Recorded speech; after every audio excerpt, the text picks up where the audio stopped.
हमारे चैनल को सब्सक्राइब करें और बेल आइकन दबाएं।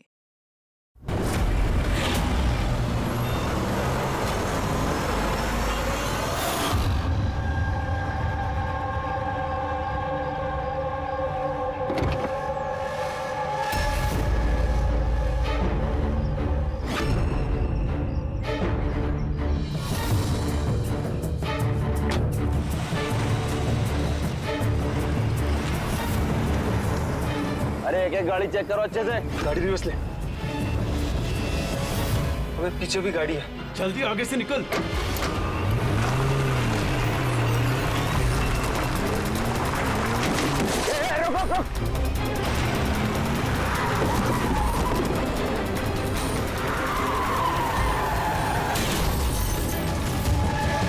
गाड़ी रिवर्स ले। रोक गाड़ी, रोक गाड़ी, से रोक। जल्दी से गाड़ी निकालो, पीछे करो इसका। Yes sir. ये लोग नाकाबंदी तोड़कर भागे, जरूर इन्होंने कोई जुर्म किया होगा। हाँ। अगले 5 किलोमीटर तक नाकाबंदी करवाओ।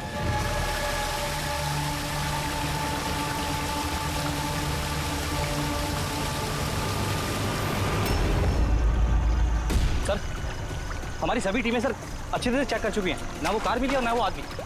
वो लोग नाकाबंदी तोड़कर भागे, सड़क खत्म हुई, जंगल शुरू हो जाता है। इसका मतलब वो यही कहीं होंगे।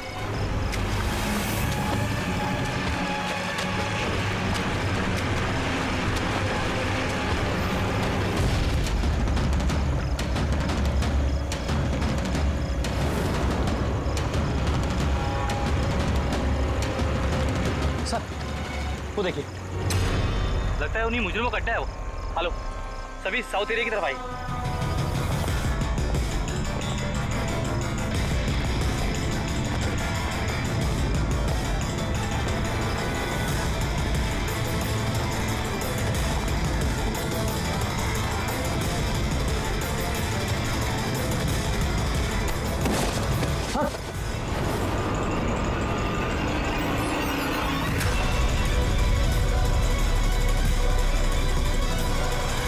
ओह माय गॉड, ये तो मर चुका है। तो हुआ क्या है? और उसके चेहरे पर ये लाल धब्बे कैसे? जो 2 लोग गाड़ी में बैठे हुए थे, ये उन्हीं में से एक है। इसकी तो बहुत बुरी हालत हो चुकी है। सर,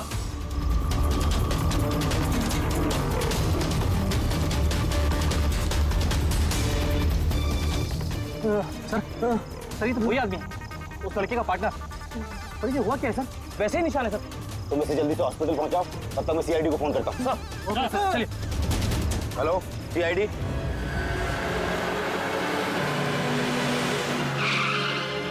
तो एक आदमी मरा हुआ था और दूसरा दर्द में चिल्ला रहा था, बीमार लग रहा था। हाँ सर, और उन दोनों के शरीर पर लाल निशान भी थे।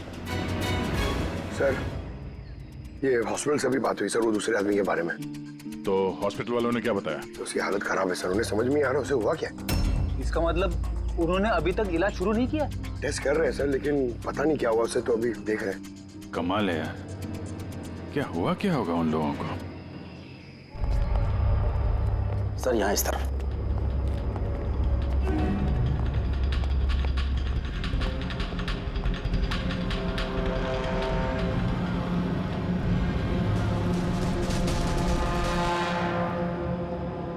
यहाँ तो ऐसा कुछ खास नजर नहीं आ रहा है। तो प्रणव,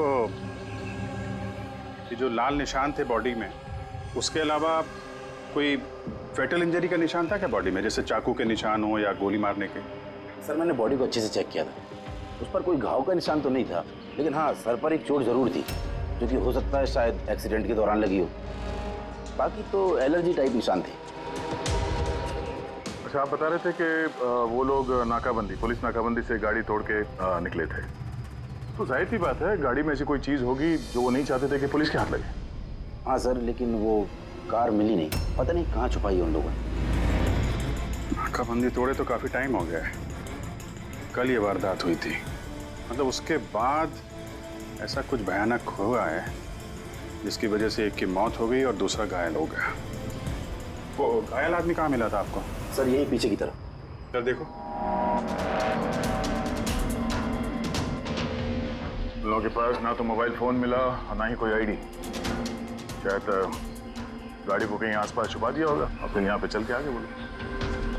उन्हें शायद वक्त ही नहीं मिला होगा कार में से वो सामान निकालने के लिए जो वो लोग पुलिस से छुपा रहे थे। एक बार एक कार मिल जाए, आधे से ज्यादा सवालों का जवाब अपने आप मिल जाएगा। दूसरा आदमी हमें घायल हालत में यहाँ पर मिला।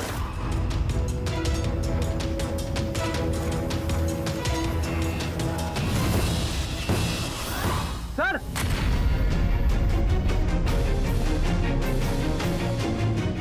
ये देखिए सर, खून से सना हुआ हाथ का निशान। ये देखो, जूतों के निशान भी है। चलो फिर अंदर जंगल में चल के देखते हैं, शायद ये जूते के निशान हमें कार तक ले जाएं।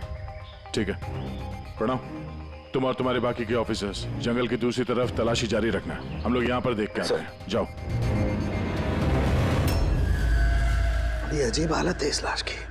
इसके शरीर पर ये जो पहले धब्बे थे ये लाल थे, लेकिन सारे के सारे धब्बे अजीब तरीके से काले पड़ गए। ये देखो, इसके खाल भी निकलने लगे। सर, इतने अजीब तरह के निशान है इसके शरीर पर। निशान लाल थे फिर काले हो गए। इससे क्या हो सकता है इसे? माय गॉड, इसके सर के बाल देखो कितने कमजोर हो गए। जरा सा हाथ लगाया तो गुच्छा बाहर आ गया। सर, ऐसा कभी ना देखा है ना सुना है। बड़ी अजीब बीमारी है इसे। मुझे लगता है ये कोई बीमारी नहीं है, ये कुछ और ही चक्कर है। कुछ और मतलब? कुछ और मतलब तुम एक काम करो, लैब की सारी लाइट्स ऑफ करो, पता लगेगा। ओ गॉड, सर बॉडी चमक रही है। माय गॉड, इसमें से लाइट कैसे आ सकती है? जो सोचा था वो एकदम सही है। क्या?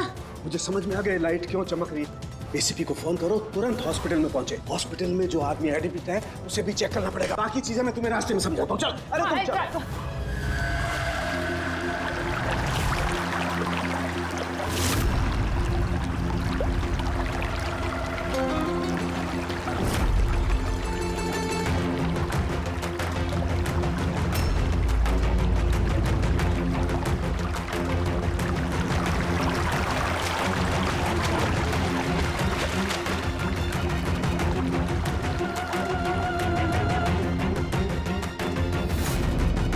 अभिजीत,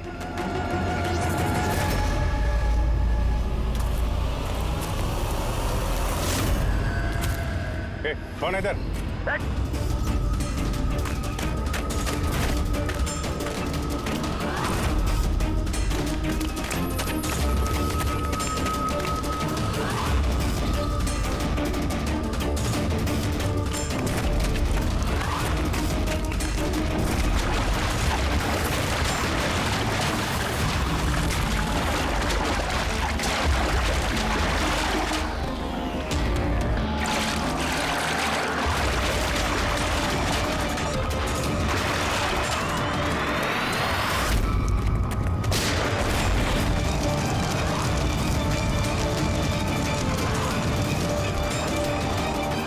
डॉक्टर सोलंकी, आपके कहने पर हमने पेशेंट को एक सिक्योर रूम में शिफ्ट कर दिया। Very good. पर बात क्या है? देखिए, बात मैं थोड़ा आपको बाद में बताता हूँ। अरे सोलंकी, हाँ, वही है। बस डाउट तो है। Are you sure? एक बार चेक करो। हाँ ठीक है। कहाँ है? आइए प्लीज कम।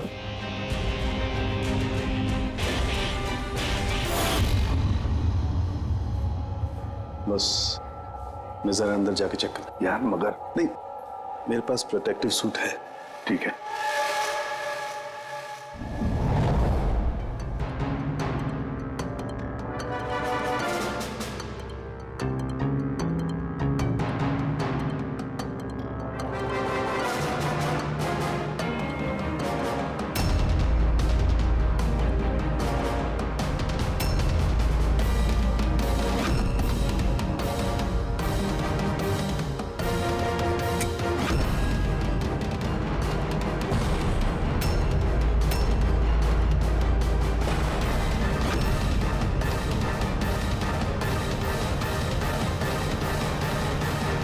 यार सालुंकी, ये तो क्या शक सही निकला है। देखिए, जो भी नर्स और वार्ड बॉय इस पेशेंट के ज्यादा संपर्क में आए हैं, पहले उनको बुलाइए। उनका इलाज करना बहुत जरूरी है, प्रिकॉशन। तुरंत इलाज करना पड़ेगा, पर इलाज किस चीज का शुरू करना पड़ेगा?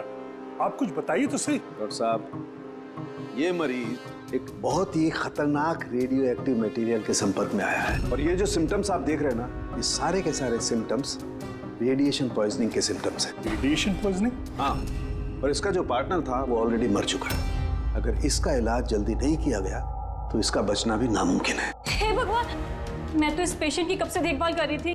क्या मुझे भी वो रेडिएशन पॉइजनिंग हो गई होगी? पायल कंट्रोल योरसेल्फ। डॉक्टर नहीं, देखिए घबराइए मत।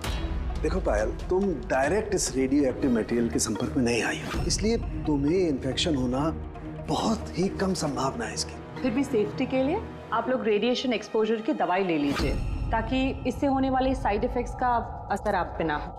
और हाँ, एक बात का ख्याल, आपसे जो कोई भी इस मरीज के पास जाएगा, जो कोई भी, उसे इस तरीके के प्रोटेक्टिव सूट्स का इस्तेमाल करना पड़ेगा, ध्यान रखना। के तेरे फोन कॉल के बाद में मैंने एटॉमिक रिसर्च इंस्टीट्यूट में फोन किया, उनसे पूछताछ की। उन्होंने बताया कि उनके पास जितना भी रेडियो एक्टिव मटेरियल था वो बिल्कुल ठीक ठाक है, स्टोरेज से कुछ भी गायब नहीं है। सर, ये रेडियो एक्टिव मटेरियल इस तरह खुले में तो नहीं मिलता, स्पेशल एजेंसीज के पास ही अवेलेबल होता है।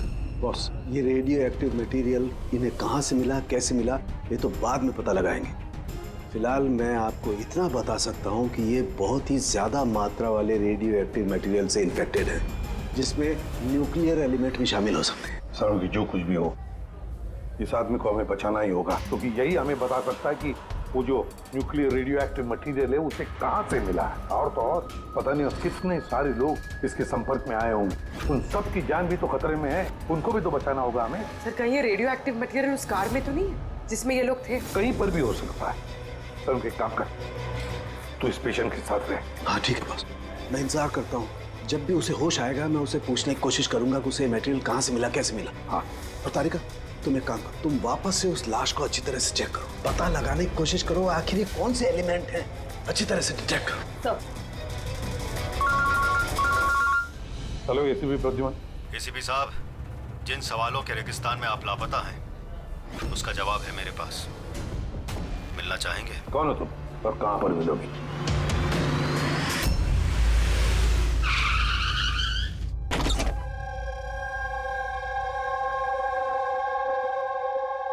G14 Rukmini apartments. इसकी कोई जरूरत नहीं है एसीपी प्रद्युमन, आपको मुझसे कोई खतरा नहीं है। आप चाहे तो ये गन नीचे रख सकते हैं। कौन हो तुम? Mayank, intelligence bureau officer. Intelligence bureau? और इस तरह से मिलने बुलाते हो? मजबूरी थी, कई मासूमों की जान खतरे में और उन्हें बचाने के लिए जरूरी था कि हम यहाँ इस तरह खुफिया तरीके से मिले। मासूमों की जान की बात करते हो? कहीं ये उस रेडियो एक्टिव? जी हाँ, जब आपने एटॉमिक रिसर्च इंस्टीट्यूशन में कॉल करके इंक्वायरी करनी चाहिए तो हमें वहां से अलर्ट आ चुका था। तुम्हारे पास हमारे सारे सवालों के जवाब? जी हाँ, है तो सही, लेकिन वो टॉप सीक्रेट है। उम्मीद करता हूं कि सीआईडी द्वारा ये सीक्रेट लीक नहीं होगी। बताओ तो सही। कुछ दिन पहले हमें टिप मिली थी, देश में न्यूक्लियर डिवाइस आया है। हमने बॉम्ब ढूंढने की कोशिश की लेकिन हमें कुछ पता नहीं चला। हमने ये बात ना ही पब्लिक में बताई ना ही मीडिया में, क्योंकि हमारे बताने से खौफ का माहौल पैदा हो सकता था।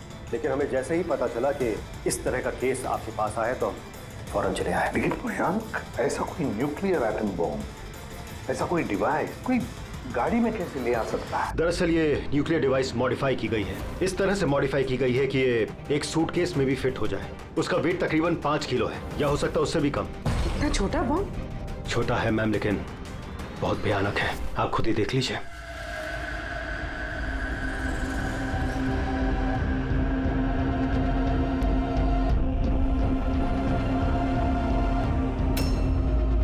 अगर ये ब्लास्ट हो गया सर तो 25 किलोमीटर के रेडियस में सिर्फ और सिर्फ तबाही होगी।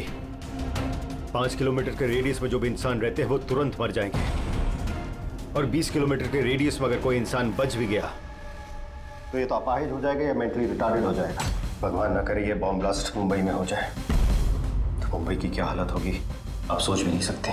मयंक, जब तक हम लोग हैं, जब तक ये सीआईडी है, तब तक इस शहर को कोई कुछ नहीं कर सकता, ना हम कुछ होने देंगे।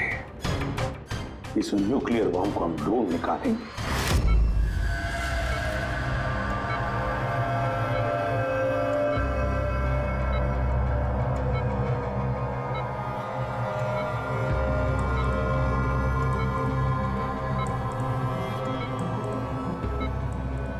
कैसे हो तुम? मेरी आवाज सुन सकते हो? बोलो बोलो। कहाँ हो? तुम हॉस्पिटल में हो। क्या हो रहा है मुझे? कुछ नहीं हुआ, तुम्हें कुछ नहीं हुआ। देखो तुम बहुत खतरनाक रेडिएशन के शिकार हो गए थे, लेकिन अभी तुम्हारा इलाज हो रहा है। आनंद, आनंद का? आनंद है तुम्हारा दोस्त। माफ करना भाई, आनंद तो इस दुनिया में नहीं। लेकिन तुम घबराओ मत। देखो तुम मेरी बात ध्यान से सुनो। तुम बताओ मुझे कि तुम इस रेडिएशन के शिकार कैसे हुए, कहाँ हुए, कब हुए? याद है? अब डिलीवरी करने को कहा था। डिलीवरी करने को कहा था? किस चीज की delivery? Nuclear bomb. Nuclear bomb? Hello reception, देखिए आप एसीपी प्रद्युमन को तुरंत मैसेज दीजिए। उनसे बोलिए डॉक्टर चालुक्य ने बुलाया। अच्छा एक बात बताओ, तुमने न्यूक्लियर बम की डिलीवरी कर दी या अभी वहीं पर है? कहाँ है ये न्यूक्लियर बम? कहाँ है? मैं तुम्हें नहीं देखो बताना चाहिए, बहुत सारी जिंदगियों का सवाल है ना। वो मुझे मार डाली। नहीं घबरा मत, सीआईडी टीम तुम्हारे साथ है, तुम चिंता मत करो, कोई कुछ नहीं कहेगा।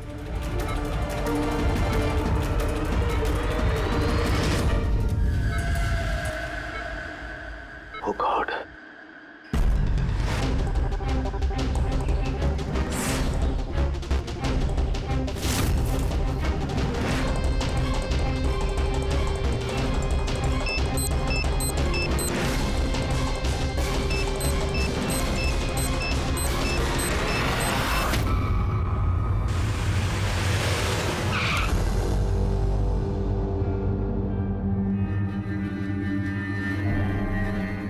के सो गया क्या?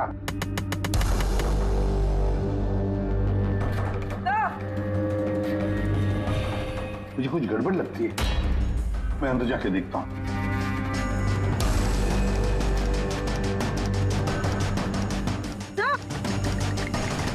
साउंड के? साउंड के? क्या हुआ सर?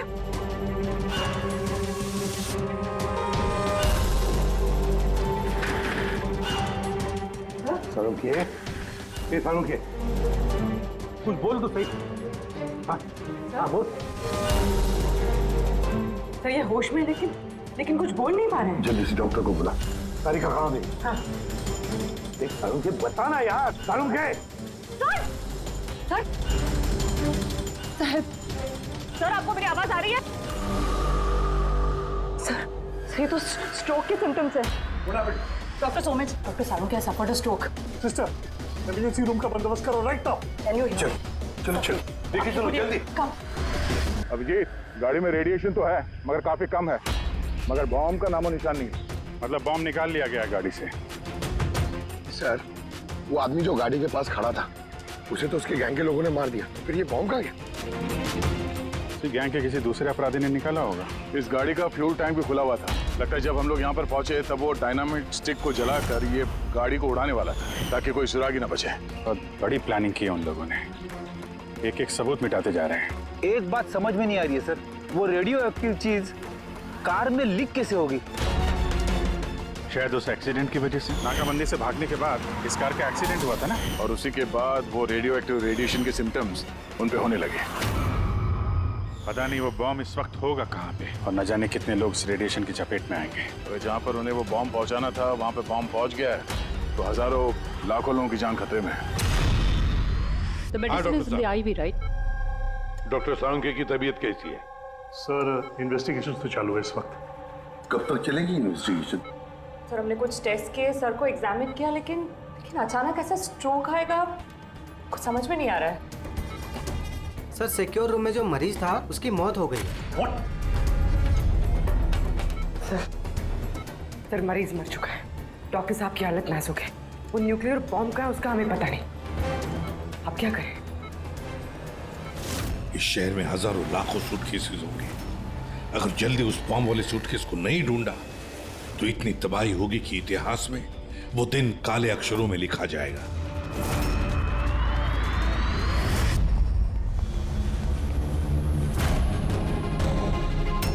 कैसी तबीयत है सर उनके साथ की?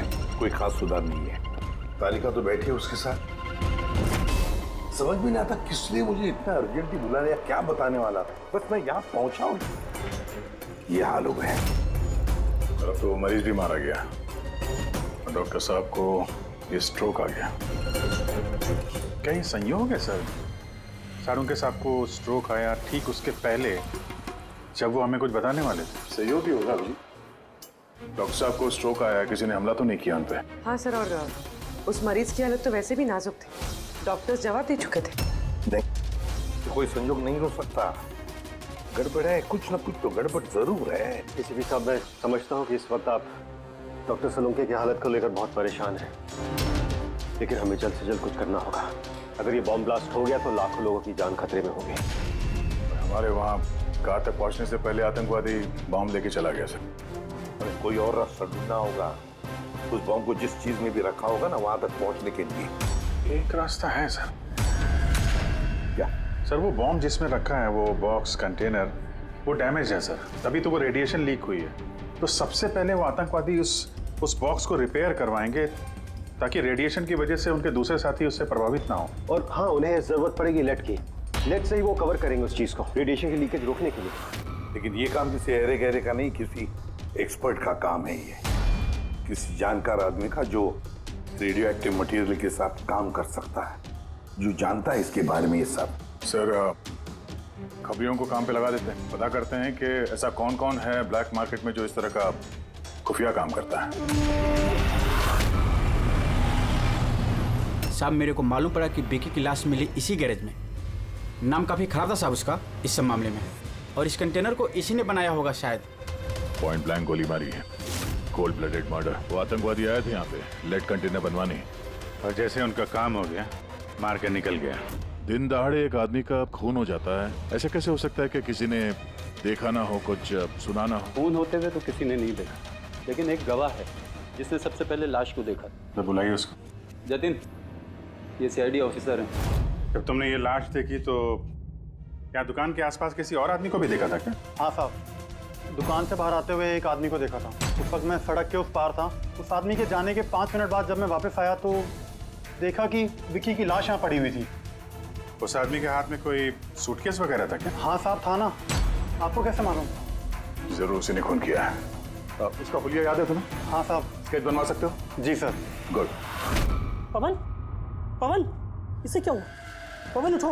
नर्स, नर्स, डॉक्टर को बुलाओ जल्दी। पता नहीं इसे क्या हो गया। प्लीज। डॉक्टर, डॉक्टर, क्या हुआ? डॉक्टर साहब देखिए, पता नहीं इसे क्या हो गया।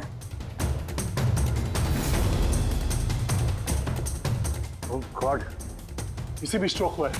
एक काम करो, डॉक्टर तारिका को बुलाओ अभी का भी। एक काम करो, इसको रूम में शिफ्ट करो। चलो। डॉक्टर तारिका, डॉक्टर तारिका, डॉक्टर तारिका, सुन रही हैं आप मुझे? डॉक्टर। ओह माय गॉड, इसे भी स्ट्रोक आया। This is unbelievable. ये हो क्या रहा है? एक के बाद इन सबको स्ट्रोक आ रहा है। समझ में नहीं आता, 3 हट्टे कट्टे लोगों को एक साथ स्ट्रोक कैसे आ सकता है? नहीं नहीं नहीं, कुछ ना कुछ तो गड़बड़ जरूर है। कुछ ना कुछ तो गड़बड़ है। सर, कोई आर्टिफिशियली स्ट्रोक कैसे करा सकता है? डॉक्टर समझ, तो ये रेडिएशन की वजह से तो नहीं? नहीं, रेडिएशन पॉइजनिंग की वजह से स्ट्रोक नहीं हो सकता। और वो जो वार्ड बॉय है वो तो पेशेंट के पास आया भी नहीं था। ये वार्ड बॉय आपको बेहोश मिला था ना? जी। कहाँ? सप्लाई रूम में। सप्लाई रूम, पकड़, रेडी।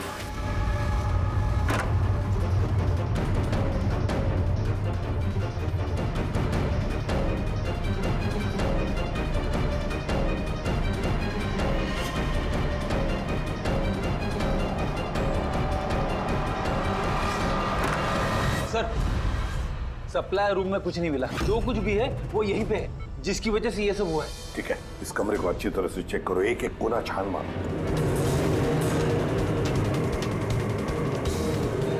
रेडी? मैट्रेस के नीचे देखो।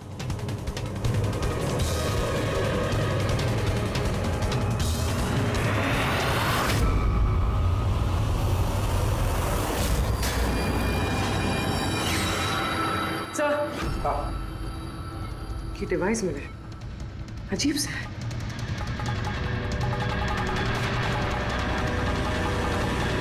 डॉक्टर साहब जी, क्या ये किसी मेडिकल एपरेटस का हिस्सा है?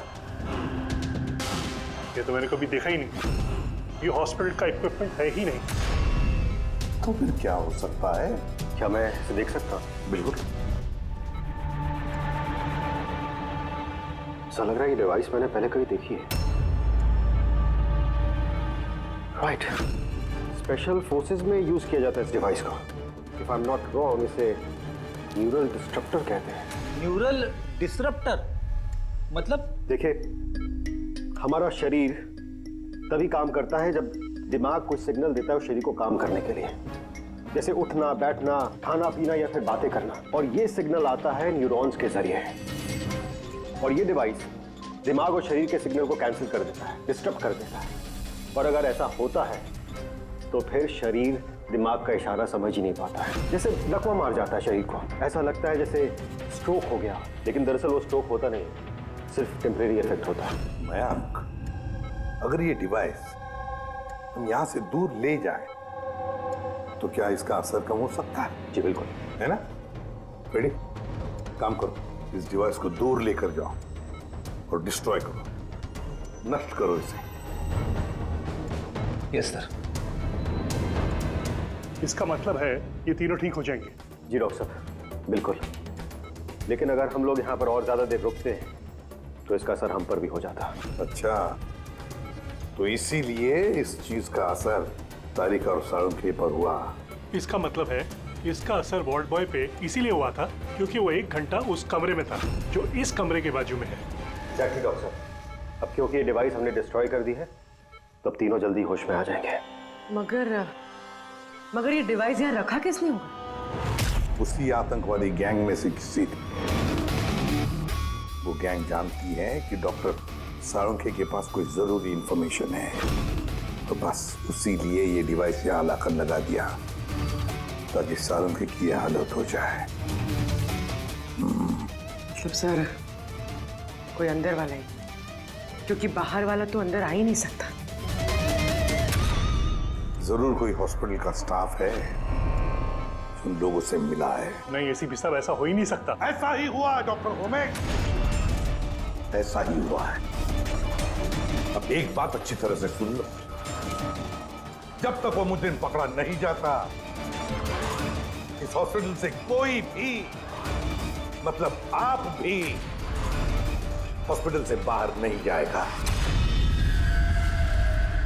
इस पूरे हॉस्पिटल के सारे फ्लोर्स के सीसीटीवी कैमरास के फुटेज अभी के अभी हमें देखने हैं। सर, सभी स्टाफ वालों की लिस्ट देख ली, लेकिन अभी तो कुछ नहीं मिला। मिलेगा फ्रेडी, मिलेगा। अब सीसीटीवी फुटेज देख रहे हैं ना, मिलेगा जरूर, कुछ ना कुछ तो मिलेगा।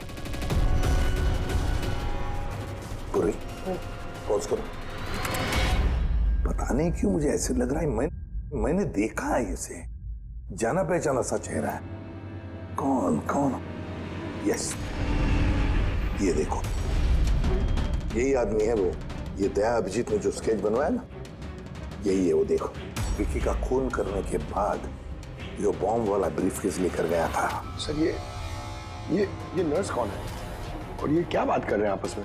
ये तो मुझे पता नहीं, लेकिन एक बात तो पक्की है कि इस हॉस्पिटल के स्टाफ में से जो भी कोई मुजरिमों के साथ मिला है ना, ये नर्स है वो। सर, ये नर्स तो पायल है। ये पायल का है, बुलाइए उसे। सिस्टर, पायल का है, उसे अभी कभी बुलाओ। पायल तो काफी देर से दिखी ही नहीं हॉस्पिटल में। सर, पायल तो हॉस्पिटल में नहीं है। पायल हॉस्पिटल में नहीं है मतलब पायल गायब है। आपको कहा था ना डॉक्टर सुमेश कि इस हॉस्पिटल में से कोई भी हमारे परमिशन के बगैर बाहर नहीं जाएगा। तो फिर ये पायल गई कैसे? तो हमें पता नहीं, हमने उसी वक्त सारे दरवाजे बंद कर दिए थे, कोई बाहर नहीं गया। क्या बात कर रहे हैं आप? ये हॉस्पिटल से बाहर कोई एम्बुलेंस गई थी क्या? एम्बुलेंस? हाँ, एक इमरजेंसी केस था, आधा घंटा पहले एक एम्बुलेंस बाहर गई थी। ये पायल उसी एम्बुलेंस में है। वो जो नर्स है पायल, वो भी थी तुम्हारे साथ एम्बुलेंस में? हाँ साहब, वो बता रही थी कि जिस मरीज को हम लेने जा रहे हैं वो उसका दोस्त है। तो चल पड़ी मेरे साथ। अभी कहाँ है वो? ये कुछ काम याद आ गया उसको बीच में, तो उतर गई। सिर्फ हॉस्पिटल से निकलने के लिए एम्बुलेंस का इस्तेमाल किया था उसने। कहाँ उतारा, कहाँ था उसे? ये खातीपुरा जंक्शन पे उतरी साहब। खातीपुरा? Okay, thank you.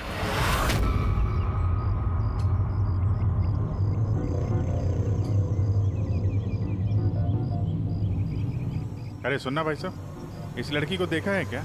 1 घंटे पहले यहाँ पे नर्स का ड्रेस पहना हुआ था इसने। हाँ साहब, मैंने इसको देखा है, मेरे रिक्शे में आई थी। अभी आधे घंटे पहले मैं इसको 5 बत्ती सिग्नल के पास छोड़ा था। Thank you. 5 बत्ती सिग्नल वहां कहाँ गई होगी? ये देखो, जरूर आसपास कहीं भीड़ भाड़ वाले इलाके में ही जाएगी। ये बॉम्ब फटने के बाद ज्यादा से ज्यादा लोगों को नुकसान पहुंचना चाहिए। मॉल, ये मॉल में ही गई होगी। 5 बत्ती के सिग्नल पे ही तो है, और आज संडे, बहुत ज्यादा भीड़ होगी वहां में।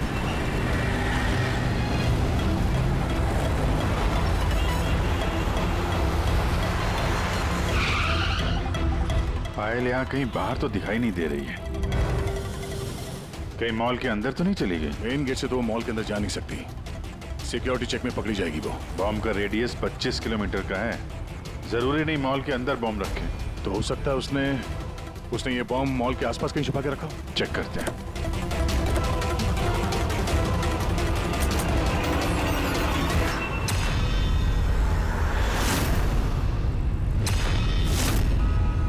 इसके साथ तो वही आदमी है, स्केच वाला।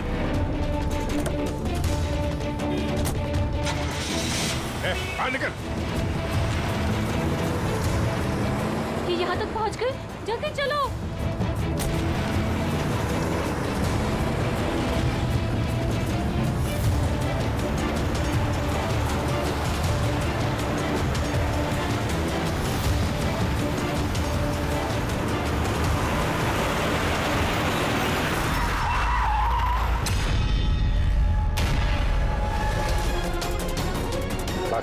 खेल खत्म तुम लोगों का। बैग दे। ले लो। पर कोई फायदा नहीं है, मैंने बॉम्ब को एक्टिवेट कर दिया है। 1 घंटे में ये शहर भी खत्म हो जाएगा और हम भी मर जाएंगे।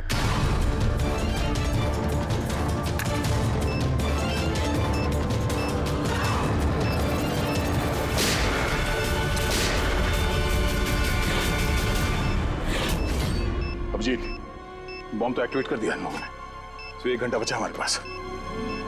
शहर से बाहर चलते हैं, पकड़ो से।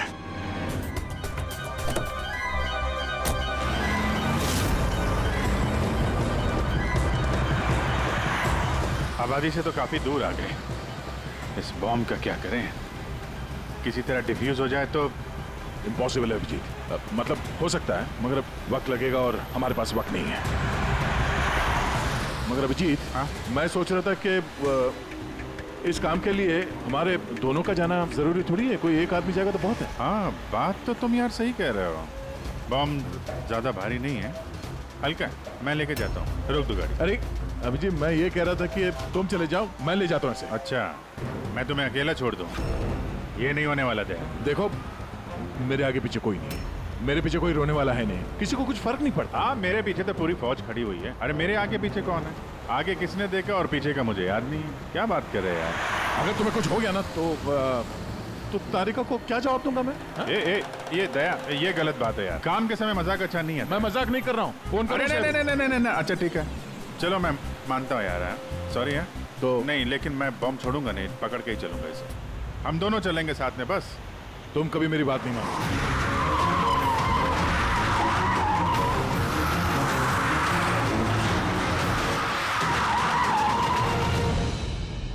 क्या हुआ? लगता है टायर में कुछ प्रॉब्लम है। ये पीछे वाले टायर में से चेक करो। इसी समय होना था ये भी। संभल गए।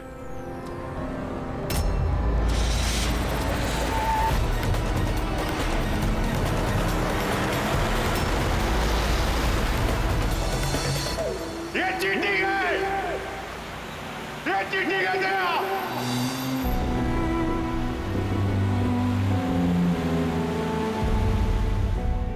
ये चीटिंग है।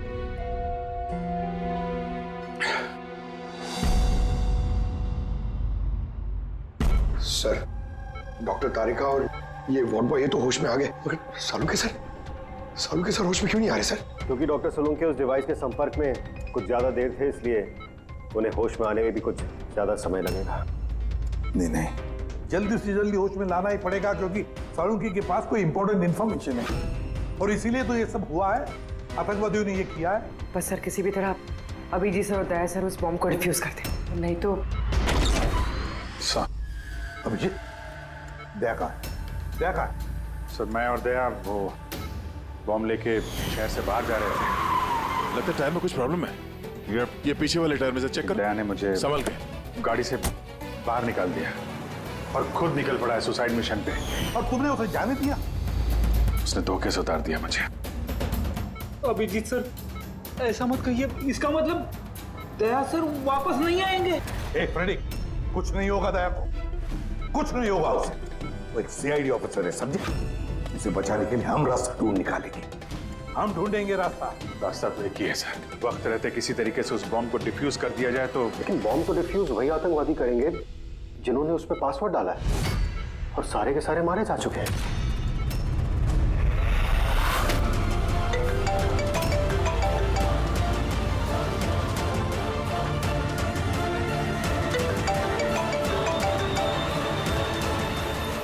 यार सर, दया सर फोन ही नहीं उठा रहे।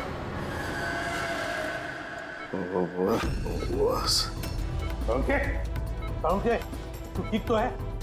हाँ? Nuclear bomb. बम? क्या जानता है? बता, क्या बताने वाला था तू मुझे? जल्दी बता। पासवर्ड। पासवर्ड जानता है तू? हाँ। क्या है पासवर्ड? क्या है पासवर्ड? जल्दी बता। Rainbow. Rainbow, rainbow. Abhijeet sir, password rainbow है।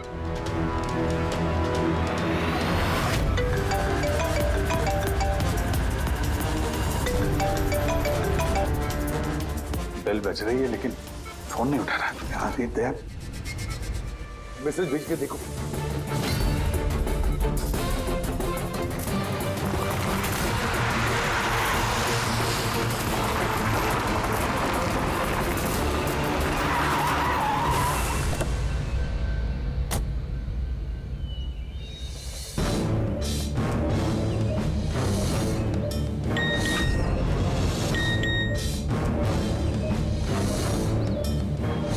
अभिजीत का मैसेज, कोड मिल गया? हाँ अभिजीत, दया पासवर्ड मिल गया है। पासवर्ड है। एक मिनट।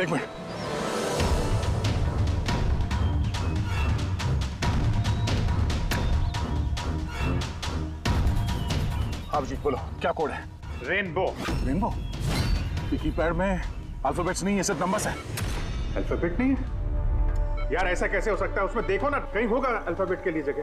देखो ABCD 26 अल्फाबेट्स है, तो जैसे एक A1 होगा। रेनबो का आर का देखो। पंकज जल्दी बताओ, वैल्यू क्या निकलती है? देखो रेनबो।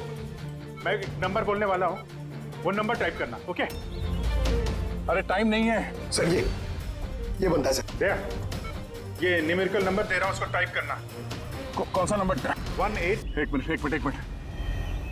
हाँ बोलो। 18 19 14 15 523। नहीं अभिजीत, बॉम्ब डीएक्टिवेट नहीं हुआ। दया हो सकता है ठीक से टाइप ना हुआ, फिर से टाइप करो। हाँ अभिजीत, ठीक से डाला, जल्दी बताओ यार। 6 मिनट 23 सेकंड बचे हैं बस। 18 19 14 29। अरे अभिजीत कुछ नहीं हो रहा है यार, वो कीपैड का बटन दबाता हूँ तो म्यूजिकल ट्यून बज रहा है बस, और कुछ नहीं। ये म्यूजिकल आवाज कैसी? कहीं पासवर्ड म्यूजिकल तो नहीं? रेनबो एक मोबाइल ट्यून है ना? जरा देखो। हाँ, टोन। जल्दी करो यार, टाइम नहीं है। एक सेकंड। ये क्या है? सुनाओ। दया ये ट्यून सुनो और उसमें ये ट्यून को डालने की कोशिश करो। अभिजीत, ये म्यूजिक तो यहाँ ये कीपैड में बज रहा है। ये सुनो, ये 1 2 3 4 5 6 नहीं, ये 5 नंबर तक एक ही म्यूजिक बज रहा है, उसके बाद ये म्यूजिक चेंज होता है। ये सुनो, 6 7 8 9। नहीं दया ध्यान से, 5 तक ट्यून है, उसके बाद ड्रम की आवाज है। 5 तक जो है ना, 1 2 3 4 5 वहां तक जो ट्यून है उसको ट्राई करो। यार मैं कोई म्यूजिशियन हूँ क्या? मुझे कुछ समझ में नहीं आ रहा है। ये क्या है, क्या ये ट्यून? यार दया, ऑप्शंस ट्राई करो। 1 2 3 4 5 है, 5 4 3 2 1 करो, 1 3 5 5 4 3 2 1, कुछ भी रैंडम करो, रैंडम। अरे कर तो रहा हूँ यार। दया ट्राई करो, कुछ करो। सर कोशिश कर रहा हूँ सर, ये कुछ जम नहीं रहा है। नहीं हो रहा अभिजीत सर, ये नहीं हो रहा सर। 40 सेकंड बचे हैं सर, कोशिश करो यार। हम लोग हैं साथ पे तुम्हारे।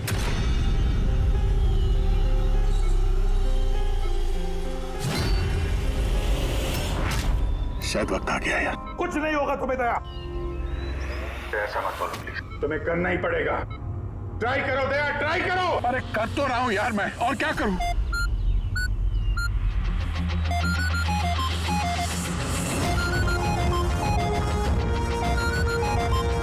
टाइम खत्म हो गया सर। दया!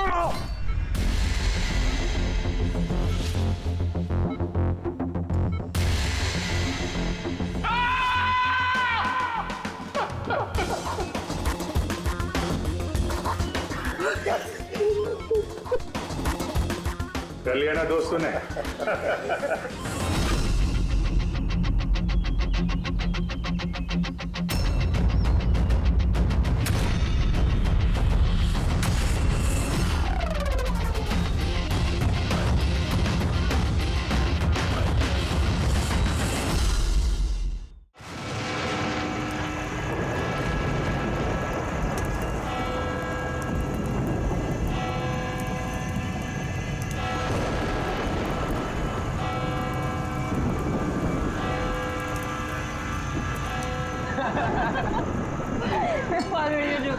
सुना तुमने?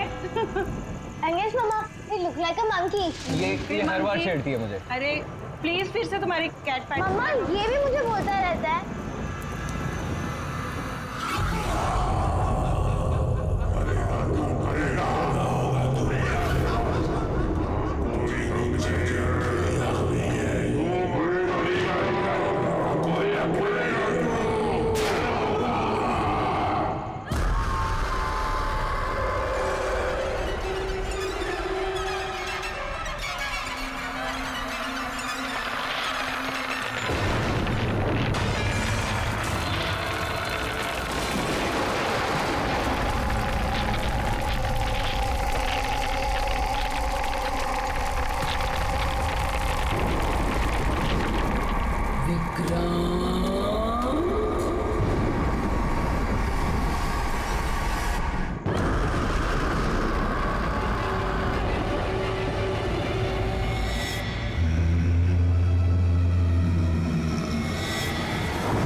तो ये है हॉरर हाउस।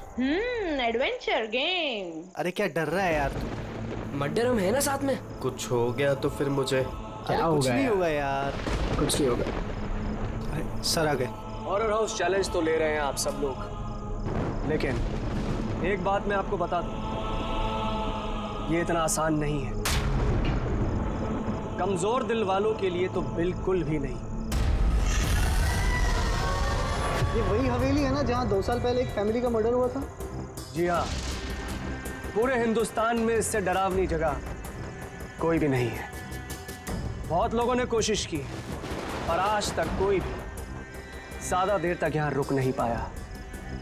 तो बताओ, क्या आप लोग ये चैलेंज लेना चाहेंगे? जिमी यार, ऑल द बेस्ट। जिमी, तुझे डर नहीं लग रहा है क्या यहाँ पर? डर किस बात का? मुझे सीआईडी ऑफिसर बनना, एसीपी प्रद्युम्न जी की तरह। ब्रेव और strong. Morning sir. Good morning Jimmy. आज कैसे आना हुआ तुम्हारा? कैसे हो तुम? सर बहुत बढ़िया हूँ सर, एकदम आपकी तरह। मेरे तरह? सर अगर आपकी तरह रहूंगा भी तो बड़ा होकर आपके जैसे सीआईडी ऑफिसर बन पाऊंगा। अरे वाह, मेरे जैसे बनना है? सीआईडी में एसीपी बनोगे? और वैसे भी ये सब तो फेक है, कुछ रियल है ही नहीं, सिर्फ डराने के लिए बना। कुछ देर अंदर रहेंगे फिर चल जाएंगे हम बाहर।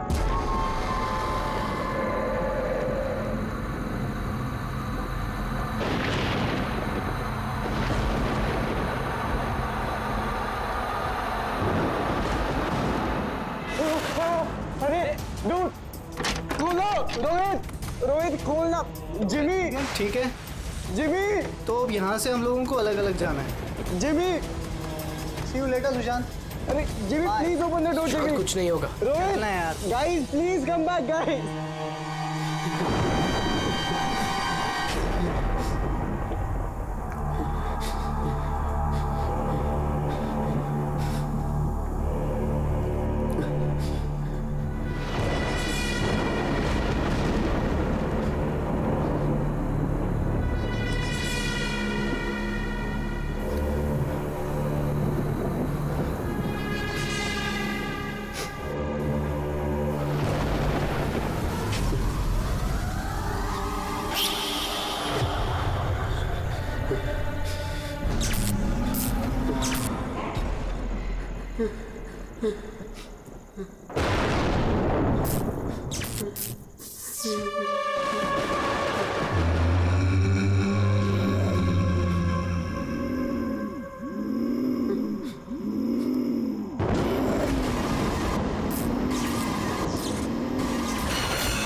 सुशांत भाई कहाँ जा रहा है? चल क्लास करें चल। सुशांत क्या हो गया? कल रात को तेरी मॉम का भी कॉल आया था। लेकिन 2 दिन से बहुत अजीब न्यूज़ मिल रहा है। बात नहीं कर रहा, कुछ नहीं कर रहा। कुछ तो बोल। तू चल क्लास के लिए चल।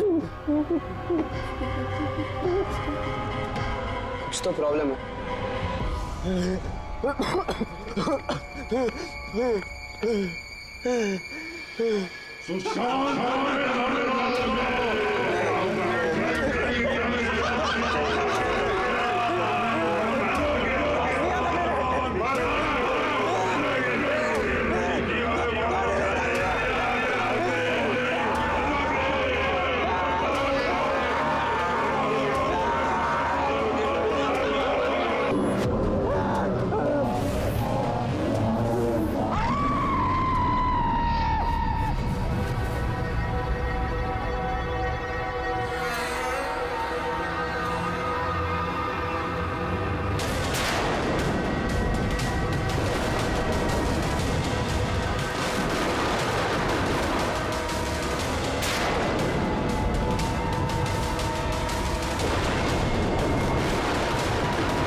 मुझे प्लीज छोड़ो सुशांत। ये तुम्हें क्या हो गया सुशांत?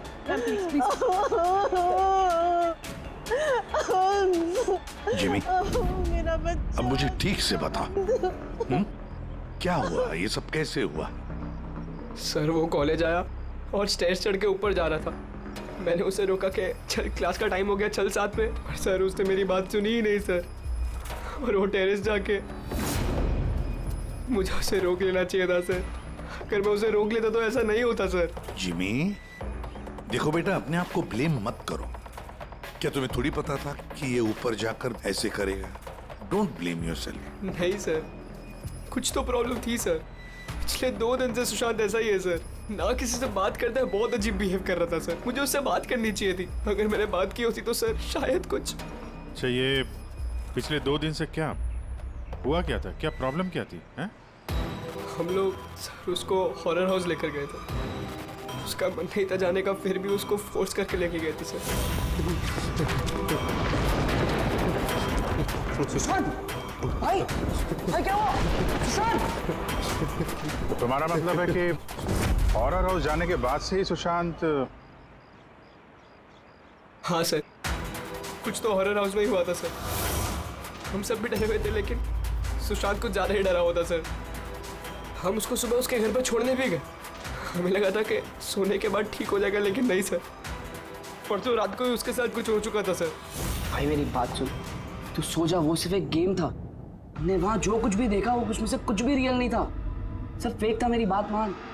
नहीं जिमी भाई, मेरी बातों का यकीन कर, कुछ भी फेक नहीं था, सब असली था भाई। वहाँ पे कुछ तो था भाई। वो अभी भी मेरे साथ है, वो नहीं छोड़ेगी भाई मुझे, वो मुझे नहीं छोड़ेगी। उसके बात करने के तरीके से मुझे लगा कि वो भी डरा हुआ है, लेकिन नहीं सर, सुशांत सही था।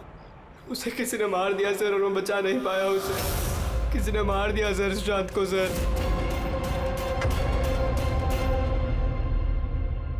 ये देखो बॉस, ये सीटी स्कैन। हाँ, किसका? ये एक 80 साल के बूढ़े के ब्रेन का सीटी स्कैन है। इस आदमी को एक बहुत ही भयानक ब्रेन की बीमारी हुई। जरा देखो गौर से, इसके ब्रेन सेल्स कैसे सिकुड़ गए हैं। और सर, इस सीटी स्कैन में ब्रेन सेल्स और भी ज्यादा डैमेज्ड है। ये स्कैन किसका? सुशांत। क्या? सुशांत का? एक जवान हेल्दी लड़के के ब्रेन के सेल्स एक बीमार बुढ़े आदमी के ब्रेन के सेल से ज्यादा खराब? वही तो सबसे बड़ा सवाल है अभिजीत, कैसे? और हमने सुशांत के फैमिली डॉक्टर से भी बात की। उन्होंने भी कहा कि सुशांत बिल्कुल फिट था, ना कोई हेल्थ इश्यूज, ना दिमाग की बीमारी, कुछ भी नहीं। सर, जिमी ने बताया था कि हॉरर हाउस से लौटने के बाद ही इस सुशांत के बिहेवियर में चेंज आ गया था। और सर, सुशांत की माँ का भी यही कहना था कि सुशांत अजीब अजीब सी बातें करने लगा था। उसे लगता था कि उसके आसपास कोई है जो उसे मारना चाहता है, पर ऐसा कुछ भी नहीं था। और सिर्फ 2 दिन में सुशांत को स्किज़ोफ्रेनिया के सिम्टम्स होने लगे। इम्पॉसिबल। अभिजीत, जिमी की बात सही हो सकती है। ये कोई आत्महत्या नहीं, खून है, खून। पर खून कैसे?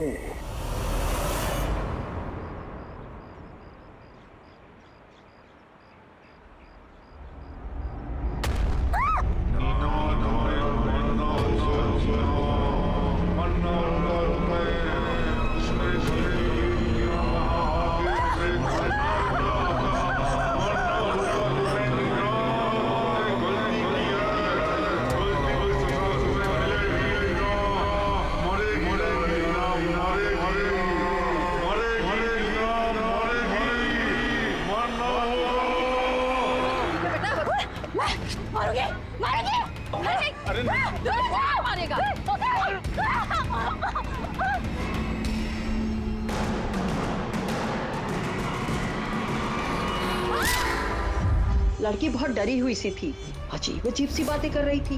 हम लोग तो इसकी मदद कर रहे थे, हम लोगों को देखकर भागने लगी और गाड़ी के सामने आ गई। तुम लोग नीना के फ्रेंड्स हो ना, तो तुमने कभी इसे अजीब सा बिहेव करते हुए देखा है?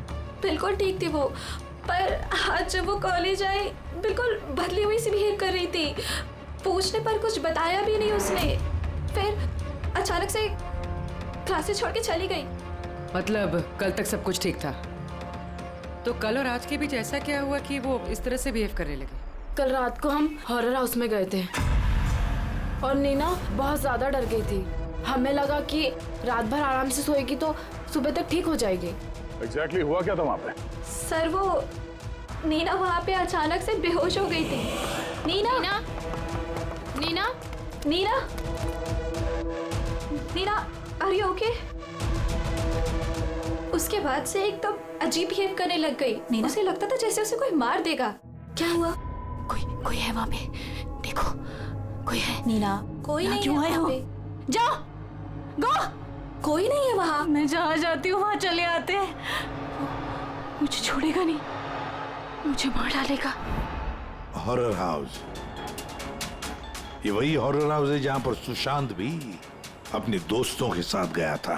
और जहां से आने के बाद उसके और इस नीना के दिमाग पर असर होने लगा, अजीब अजीब से वहम होने लगे। कुछ न कुछ तो गड़बड़ जरूर है इस हॉरर हाउस में, कुछ न कुछ तो गड़बड़ है। ऐसा कुछ नहीं है सर, मैं सच में नहीं जानता उन दोनों को क्या हुआ है। तुम्हें नहीं पता तो और किसे पता होगा? हाँ?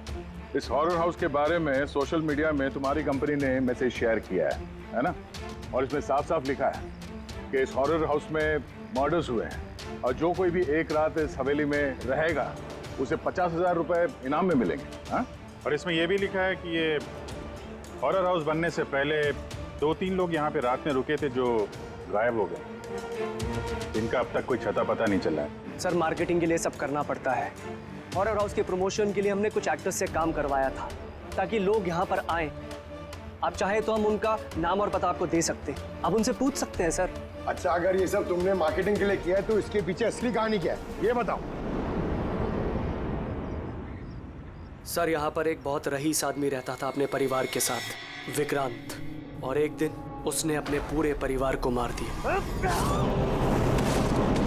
मुझे मार दिया, सबको मार दिया मैंने, सबको मार दिया मैंने।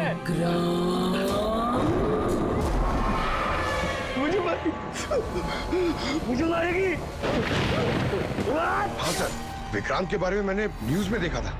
सर ये जगह वैसे ही भूत बंगले के नाम से बदनाम थी, तो क्यों ना इससे कुछ पैसा कमाया जाए। तो स्कूल और कॉलेजेस के बच्चों को ये चैलेंज देकर तुमने पैसा कमाने का नया तरीका निकाला। हाँ? मगर तुमने सोचा तुम्हारे लालच ने 2-2 बच्चों की जान ले ली। सर आपको पता है ना हॉरर हाउस क्या होता है? यहाँ पर सब कुछ नकली होता है सर। डराने के लिए डेड बॉडीज की जगह नकली एक्टर्स होते हैं, खून की जगह लाल रंग होता है, लाउड नॉइजेस होती है, दैट्स इट। सर ऐसी कोई भी चीज नहीं होती जिससे किसी को खतरा हो। सर डॉक्टर सालुंके का मैसेज है। नीना के सीटी स्कैन से पता चला कि उसके ब्रेन सेल्स बहुत तेजी से उसी तरह डैमेज हुए हैं जैसे सुशांत के केस में हुए थे। अब बोलो, अगर ये सब नकली है, नाटक है, तो किसी के दिमाग पे इतना बुरा असर कैसे पड़ सकता है? हा? सर मुझे इसके बारे में कुछ नहीं पता, मैं सच कह रहा हूँ। ठीक है, आज रात इस हॉरर हाउस में हम लोग रुकेंगे। पता तो चले बिजनेस के नाम पे यहाँ पे कौन कौन सा खेल खेला जा रहा है।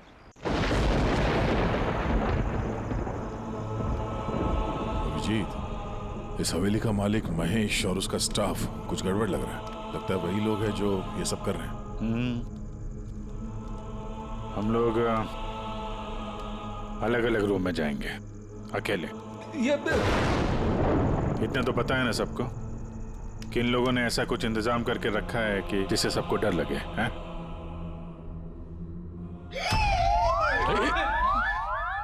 पंकज, बी वेरी केयरफुल, है ना?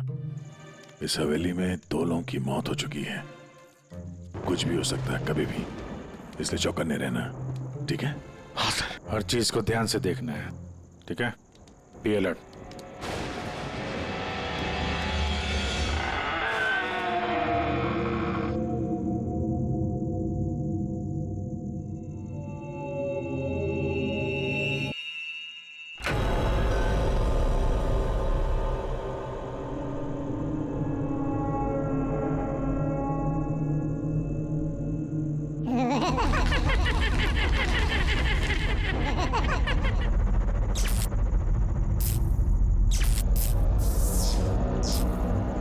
अगर दरवाजे तक जाना है तो सबको पार करके जाना होगा।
पंकज, पंकज क्या हुआ है?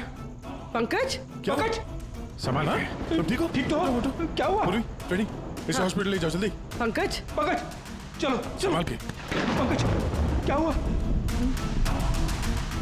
क्या हो रहा है ये सब है? इसकी हालत देखी आपने? कौन सा खतरनाक खेल खेल रहे हैं आप लोग यहाँ पे? सर मैंने आपको बताया ना, यहाँ पे सब कुछ नकली है। जिन्हें आपने देखा होगा वो सब जूनियर एक्टर्स हैं, हाथ में चाकू लिए हुए। और सर वो विक्रांत की होलोग्राम इमेज है। सर यहाँ पर ऐसा कुछ नहीं है जिससे किसी को खतरा हो। तुम एक ही बात को 1000 बार कह लो, मगर एक बात साफ है, यहाँ कुछ तो है जो ठीक नहीं है। बॉस, पंकज की हालत अब पहले से बेहतर है। उसका सीटी स्कैन किया गया है और स्कैन में ऐसी कोई बात नहीं आई है जिससे कोई चिंता हो। ये बहुत अच्छी बात हुई कि आप लोगों ने बिल्कुल सही वक्त पर पंकज को हॉरर हाउस से बाहर निकाल दिया। समझ में नहीं आ रहा है, हम सब लोग थे वहाँ हॉरर हाउस में और कुछ कमरे ऐसे थे जहाँ पे थोड़ा डर लगे, घबराहट जैसी हो तो हम तुरंत दूसरे कमरे में चले जाते थे। पंकज ने भी यही किया होगा। सिर्फ उसी के साथ ऐसा क्या हुआ कि उसके दिमाग में इतना गहरा असर हो गया?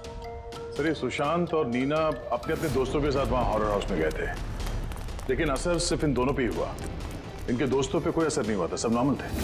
सर हो सकता है उस हॉरर हाउस के किसी खास कमरे में वो चीज़ हो जिससे इंसान के दिमाग पे बहुत बुरा असर करता है। ये पंकज, सुशांत, नीना उस कमरे में गए तो उनके दिमाग पे असर हुआ। बाकी के लोग उस कमरे में गए नहीं तो असर हुआ नहीं होगा। हो सकता है गया, हो सकता है, पर कौन से कमरे में, ये कमरा कौन सा है ये तो पता लगना चाहिए।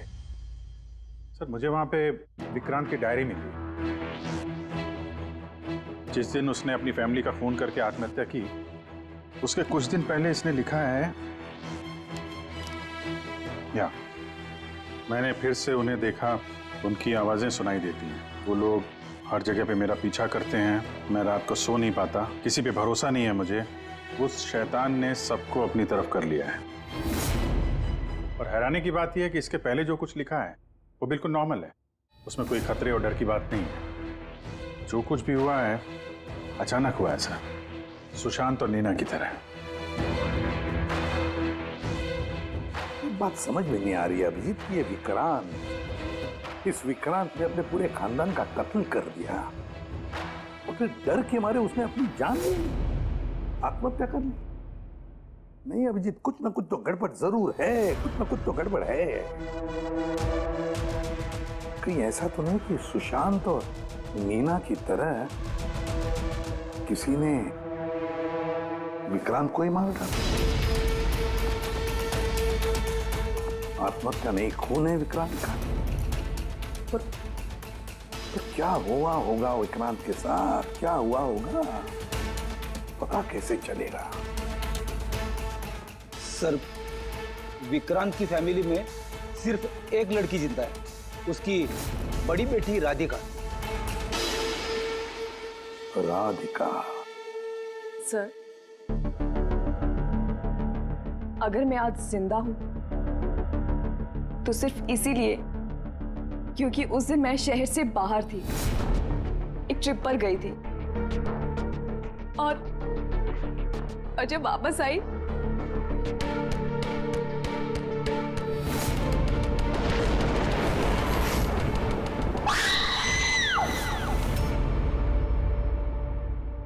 उनकी डायरी पढ़ी थी हमने, उससे पता चला कि 10 सितंबर से पहले वो बिल्कुल नॉर्मल थे। उसके बाद से उन्हें किसी से डर लगने लगा, अपनी जान खतरे में महसूस होने लगी। 10 सितंबर। सर 10 सितंबर को तो हमने डैड का 50th बर्थडे सेलिब्रेट किया था। सब लोग आए थे, फैमिली, फ्रेंड्स, और सर डैड तो बहुत ज्यादा खुश थे। सर बट डैड के बर्थडे के बाद ही उनका बिहेवियर चेंज हुआ था। अभिजीत, मतलब विक्रांत के साथ जो कुछ भी हुआ है उस बर्थडे पार्टी में ही हुआ है, पर क्या ऐसा क्या हुआ जिसकी वजह से विक्रांत परेशान हो गया, डिस्टर्ब हो गया? क्या हो सकता है? राधिका, आप बता सकती हैं उस दिन बर्थडे में कौन कौन आया था? उस दिन के फोटोग्राफ्स और वीडियो भी चाहिए हमें। पूरी रात पार्टी में विक्रांत बिल्कुल नॉर्मल लग रहा था, लेकिन लेट नाइट को उसका किसी के साथ तो झगड़ा हुआ। मैंने दूर से देखा था, बहुत जोर जोर से बहस हो रही थी। किसके साथ? अजय, विक्रांत का बेस्ट फ्रेंड। विक्रांत कैसा आदमी था? साहब, बहुत बड़ी गलती कर दी मेरे माँ बाप ने, अपनी बेटी की शादी विक्रांत से करवा के। साहब, उसे नहीं जीना था तो वो खुद मर जाता, लेकिन मेरी बहन और बच्चों को मारने की क्या जरूरत थी? विक्रांत के मरने के बाद तो सारी प्रॉपर्टी राधिका के नाम पे चली गई होगी ना? नो सर, विक्रांत के बिजनेस में या उसकी प्रॉपर्टी में राधिका का कोई इन्वॉल्वमेंट नहीं था सर। उसके परिवार के बाद वो पूरी टूट चुकी थी। एक रुपया नहीं दिया था सर उसने, बल्कि ज्यादातर पैसा उसने चैरिटी के लिए दे दिया था। और विक्रांत का बिजनेस? सर, उनके कजन है दीपक, वो संभालते हैं। दीपक जी, विक्रांत की मौत के बाद उसके पूरे बिजनेस की कमान तुमने संभाल ली है ना? क्योंकि विक्रांत की फैमिली में कोई बचा ही नहीं था, सिर्फ राधिका के सिवा। और राधिका ने बिजनेस और बाकी सारे प्रॉपर्टी में से अपने आप को दूर कर लिया था, इसलिए, है ना? जी, सभी को मालूम है कि विक्रांत मेरा कजिन था और किसी को तो जिम्मेदारी लेनी ही थी, लेकिन ये सब आप मुझसे क्यों पूछ रहे हैं? देखिए, विक्रांत और उसकी फैमिली के साथ जो भी हुआ उसका अफसोस सबको है। वो एक हादसा था, साजिश नहीं। आप लोगों को लगता है कि विक्रांत ने आत्महत्या नहीं की, मर्डर किया है किसी ने उसका। मैंने मारा है उसे और सुपारी देकर ये काम मैंने करवाया है। सर, वो मेरा बहुत जिगरी यार था, जिगरी। हम दोनों के बीच में बिल्कुल एकदम भाइयों जैसा प्यार था सर। और हमें तो पता चला है कि काफी समय से तुम दोनों की दोस्ती में काफी दरार पड़ गई है। दरार? नहीं सर, वो क्या है ना कि फ्रेंडशिप के बीच में जो तकरार होती है और प्रॉब्लम्स होती है, बस वैसे ही कुछ हुआ था। लेकिन सर, बाद में हमने पैचअप कर लिया था। सर मेरी बात जरा गौर से सुनिए कि अगर हम दोनों के बीच में दोस्ती नहीं होती तो क्या वो मुझे पार्टी में इनवाइट करता? राइट। और उसी पार्टी में तुम्हारा जबरदस्त झगड़ा भी हुआ था विक्रांत के साथ। झगड़ा? हमारे पास एक गवाह है। नहीं सर, नहीं, झगड़ा नहीं हुआ था। वो क्या था कि 3-4 पैक अंदर जाने के बाद बस हम दोनों हाइपर हो गए थे और उसके बाद हम दोनों में बहसाबाजी शुरू हो गई थी। That's it। हद करते हैं मैम आप लोग। पूरी दुनिया जानती है कि विक्रांत ने अपनी फैमिली का मर्डर करके खुद सुसाइड कर लिया। हो सकता है उसकी कोई बहुत बड़ी प्रॉब्लम हो, पुलिस ने भी ये केस क्लोज कर दिया है, तो आप फिर क्यों 2 साल बाद मुझे इस केस में फंसाना चाहती हैं? I mean, मैं ऐसा क्यों करूंगी? देखिए, हमें तो बस इतना पता चला है कि विक्रांत की कंपनी में बरसों काम करने के बाद भी आपको प्रमोशन नहीं मिला। इनफैक्ट विक्रांत तो आपको नौकरी से निकालना चाहते थे, और फिर अचानक विक्रांत की मौत के बाद आपकी फाइनेंशियल कंडीशन काफी बेहतर हो गई। हाँ, तो मतलब आप ये कहना चाहती हैं कि मैंने विक्रांत का खून करके उसकी पूरी प्रॉपर्टी पर कब्जा कर लिया? Is that you want to say? आप लोगों को लगता है कि मैंने विक्रांत को उकसाया कि अपनी फैमिली को मारकर खुदकुशी कर ले। इस बात का आपके पास कोई सबूत है, कोई गवाह है? दीपक, विक्रांत के 50वें सालगिरह की पार्टी में तुम तो गए थे, है ना? तो गिफ्ट भी लेकर गए होंगे। अब 50वां बर्थडे जो था, क्या लेकर गए थे, जरा बताओ तो। अजी, 2 साल में मैंने कई लोगों को अलग अलग गिफ्ट दिए हैं। कैसे बता पाऊंगा कि विक्रांत को क्या दिया था? मुझे कुछ ठीक से याद नहीं आ रहा। आई थिंक सिर्फ कार्ड ही दिया था। लेकिन सर, ये अचानक बीच में गिफ्ट की बात कहाँ से आ गई? और मुझे नहीं याद कि मैंने उसे क्या गिफ्ट दिया था। ये 2 साल पहले की बात है मैम। और फिर किसी को कोई गिफ्ट देना कोई गुनाह थोड़ी है। जी, मैंने विक्रांत को उसके फेवरेट ऑथर की नई बुक गिफ्ट करी थी, लेकिन उसको किसने क्या गिफ्ट किया ये बता पाना मुश्किल है। आप जानना क्यों चाहते हैं?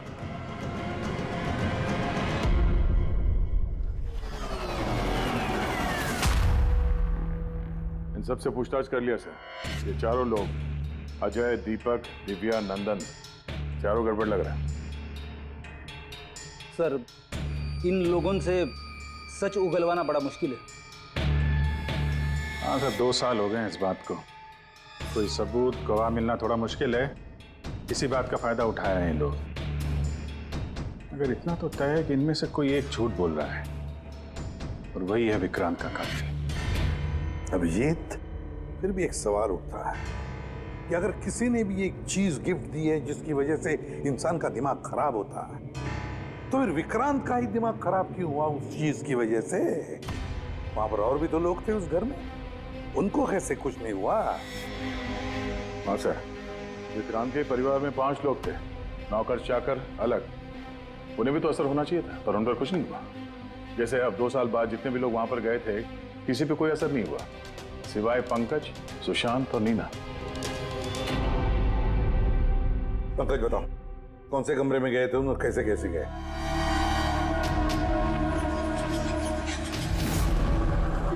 ये कॉरिडोर था सर।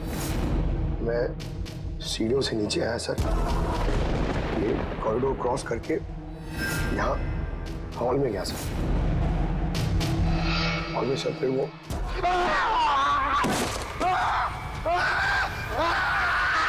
मेरा पैर पकड़ा सर, मैं घबरा गया सर। फिर मैं यहाँ से भागा,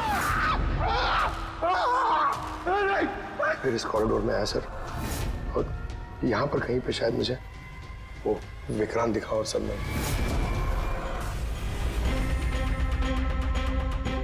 हाँ सर, पंकज हमें यहाँ इस कॉरिडोर में मिला था यहाँ पर, और नीना को उसके दोस्तों ने भी इसी जगह पे देखा था, और सुशांत भी यहाँ इसी जगह पे मिला। तो सर वो जो कुछ भी है जिसकी तलाश है हमें, शायद यहाँ आसपास कहीं होना चाहिए। वैसे वो हो क्या सकता है? वहां पर तो एंटीक्स, पेंटिंग्स, न जाने क्या क्या था। ऐसी कौन सी चीज है जिसकी वजह से वो लोग मारे गए? सर, विक्रांत की मौत 2 साल पहले हुई थी, और इन दोनों की मौत अभी अभी हुई है 2 साल बाद। ऐसी कौन सी चीज है वहां पे जिसकी वजह से ये सब मौतें हो रही है? वो क्या चीज है कातिल जानता है।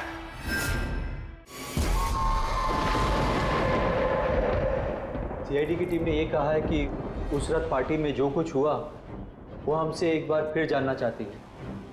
इसी जगह जहां पार्टी हुई थी कि एग्जैक्टली हुआ क्या था, उस रात कौन कहां था और क्या कर रहा था। अरे एसीपी सर अभी तक क्यों नहीं आए?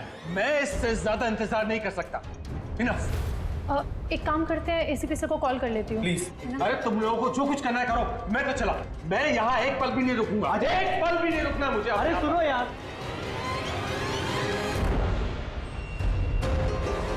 हेलो सर, मैं दिव्या। आपने हम सबको हॉरर हाउस में बुलाया था ना, हम लोग आ गए हैं। हाँ जी, मैं, नंदन, अजय और दीपक। क्या आपने बुलाया ही नहीं? ऐसी कोई बात ही नहीं हुई? Okay sir. क्या हुआ? एसीपी का कहना है कि उन्होंने हमें बुलाया ही नहीं। अरे ये हो क्या रहा है? पता नहीं, शायद किसी ने हमारे साथ मजाक किया है। चलो चलते हैं यहाँ से। चलो जल्दी चलो। कहाँ चलते हैं? ऊपर से बाहर जाने का कोई रास्ता नहीं है। अब क्या करेंगे हम? कैसे निकलेंगे यहाँ से बाहर हम? कोई दूसरा रास्ता तो होगा। हाँ ढूंढो, दूसरा रास्ता ढूंढो निकलने का बाहर। चलो चलो जल्दी होना चाहिए कोई रास्ता। एक काम करो, तुम वहां देखो, मैं वहां दिखता हूँ। अरे कोई है? प्लीज दरवाजा खोलो।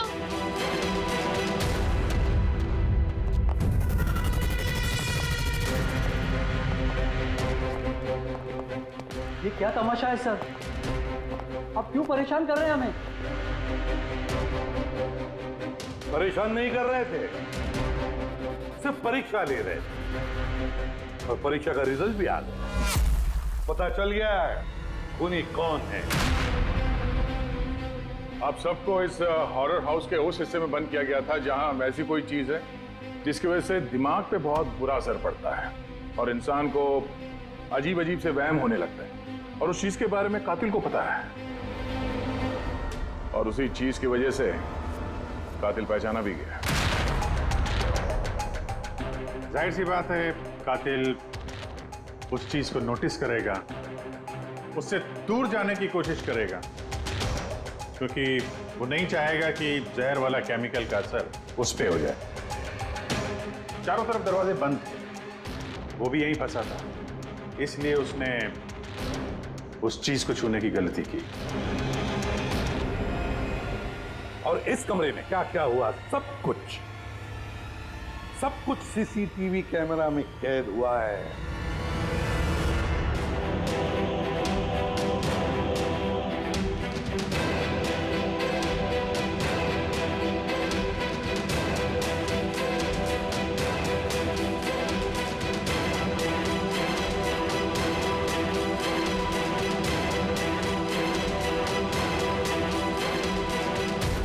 सबको लगता था कि विक्रांत एक अच्छा इंसान है, लेकिन यह सच नहीं था। वो बड़ा ही घटिया इंसान था। उसका अफेयर मेरी पत्नी से हो गया था।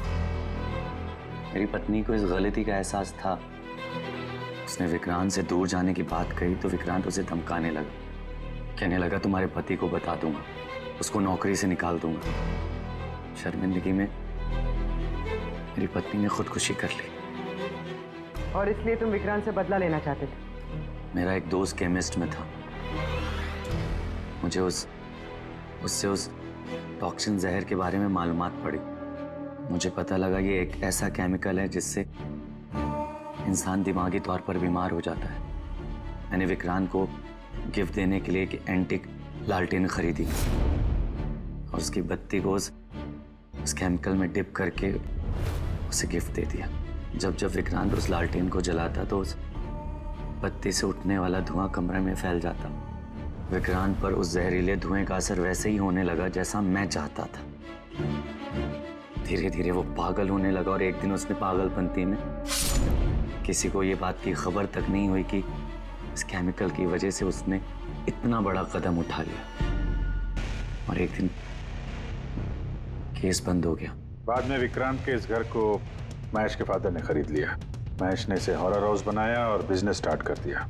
लेकिन वो लालटेन अभी भी यहीं थी, स्टडी रूम में नहीं, कॉरिडोर में, जिसकी वजह से ये सब हो रहा था। सच बोल रहा हूँ, मुझे जब पता लगा कि उस जहरीली लालटेन की वजह से 2 साल बाद भी लोग मर रहे हैं तो मैं घबरा गया। मैं रिस्क नहीं लेना चाहता था लालटेन को यहाँ से निकालने के। नंदन हर मुजरिम यही सोचता है कि उसने बड़े चालाकी से अपने काम को अंजाम दिया और अब उसे कोई पकड़ नहीं सकेगा। लेकिन सारे के सारे मुजरिम यही भूलते हैं कि कानून को कोई ज्यादा देर तक धोखा नहीं दे सकता। एक न एक दिन तो वो पकड़ा जाता ही है। नंदन, तुम्हारे इस बदले की आग ने कितने सारे लोगों की जानें ले ली। कानून तुम्हें कभी माफ नहीं करेगा। कड़ी से कड़ी सजा होगी तुम्हें, फांसी होगी तुम्हें, फांसी। For more updates, subscribe to our channel, click the show links and enjoy watching the videos.